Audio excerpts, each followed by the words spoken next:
Clarissa Priscilla akan menjelaskan tentang apa itu hak tolak. Hak tolak merupakan hak yang dimiliki oleh wartawan maupun jurnalis dalam merahasiakan identitas dari sumber berita mereka. Hak tolak pun tertulis di dalam Undang-Undang Nomor 40 Tahun 1999 tentang pers. Hak tolak ini dapat digunakan wartawan maupun jurnalis ketika sedang berada di situasi proses pemanggilan hukum atau proses perjalanan hukum. Tetapi hak tolak pun juga dapat dicabut ketika ternyata sumber dari berita tersebut dapat mengancam keamanan bangsa dan negara. Tetapi proses pemutusan pencabutan hak tolak dilakukan oleh sumber pengadilan yang terpisah ataupun proses hukum yang terpisah dari pengadilan atau proses hukum yang sedang dijalani oleh wartawan tersebut. Pada kesempatan kali ini, saya ingin memberikan sebuah contoh kasus dari hak tolak. Pada Peraturan Perundang-Undang Nomor 40 Tahun 1999, Pasal 7 menyebutkan bahwa hak tolak adalah salah satu hak yang dimiliki oleh wartawan untuk melindungi narasumber yang tidak bersedia diketahui identitasnya maupun keberadaannya, menghargai ketentuan embargo, informasi latar belakang, dan off the record sesuai dengan kesepakatan. Dengan kata lain, wartawan atau pers yang memakai hak tolak akan selalu berusaha menutup rapat-rapat siapa narasumbernya dan siapa sumber dari informasi tersebut, apapun risikonya dan apapun sanksi yang akan dihadapinya. Contoh kasus mengenai COVID-19 yang sudah selayaknya hak tolak ini digunakan oleh para wartawan. Hak tolak digunakan untuk menutupi identitas para pasien yang sudah terkena virus COVID-19.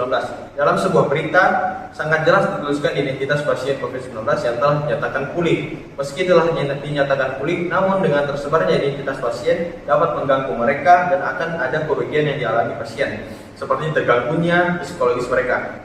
Contoh kasus lainnya adalah HB Yasin yang diadili dalam kasus cerita pendek yang berjudul Langit Makin Mendung, karya Ki Panji Kusmi, yang dimuat di majalah sastra edisi Agustus 1968. Tidak bersedia membeberkan siapa sebenarnya nama asli penulisnya, meski pengadilan telah memerintahkannya. Akibatnya, Yasin harus bersedia masuk bui. Itulah konsekuensi logis moral seorang wartawan atau pers. Hak jawab adalah hak seseorang, sekelompok orang, organisasi, atau badan hukum untuk menanggapi dan menyanggah pemberitaan atau karya jurnalistik yang melanggar kode etik jurnalistik. Fungsinya adalah untuk memenuhi hak masyarakat untuk mendapatkan informasi yang akurat, menghargai martabat serta kehormatan orang yang merasa dirugikan akibat pemberitaan pers, mencegah atau mengurangi munculnya kerugian yang lebih besar bagi masyarakat dan pers, serta sebagai bentuk pengawasan masyarakat terhadap pers.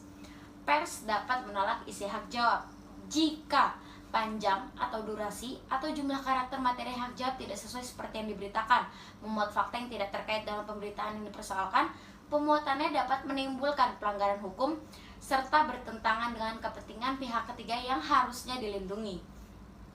Hak jawab dilakukan secara proporsional, yakni hak jawab atas pemberitaan yang keliru dan tidak akurat.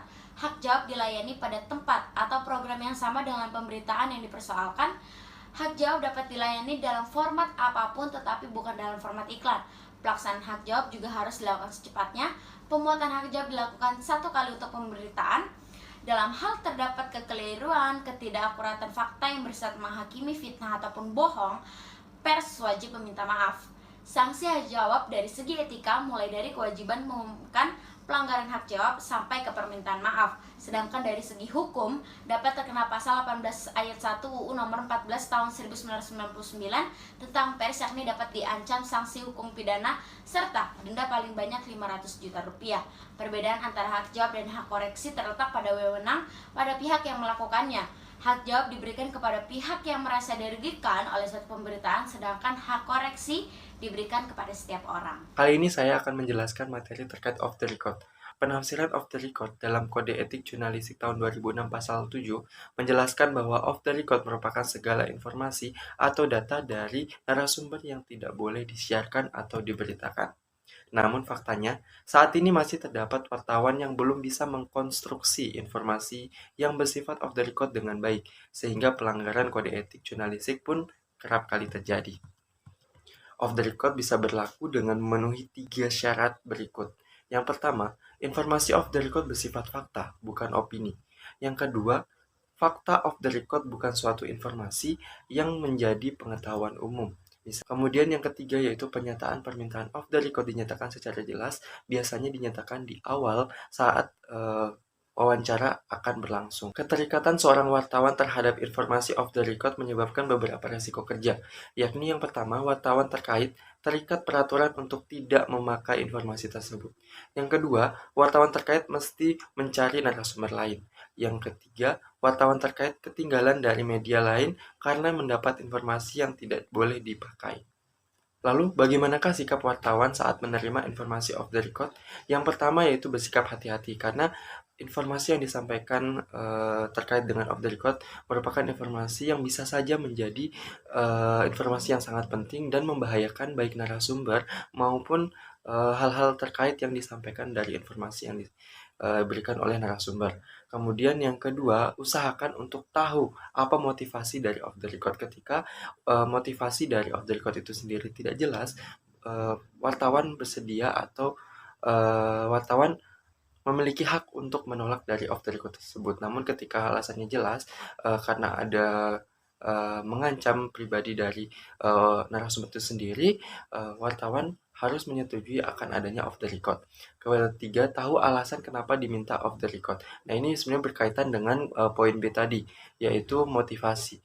Alasan apa yang mendasari mereka atau narasumber meminta off the record? Ketika alasan jelas, wartawan harus memberikan hak off the record kepada narasumber. Kemudian berpikir kritis, di mana pola pikir wartawan tersebut untuk mendapatkan informasi yang disampaikan off the record tadi kepada narasumber lain. Contoh kasus dilansir dari laman www.lpds.org.id yang menyatakan bahwa salah satu wartawan suatu harian Jogja pernah melanggar off the record. Seorang narasumber dari kantor telekomunikasi setempat mengungkapkan bahwa ada pungutan tidak resmi oleh Asosiasi Warung Telepon di Yogyakarta antara 5 juta rupiah sampai 25 juta.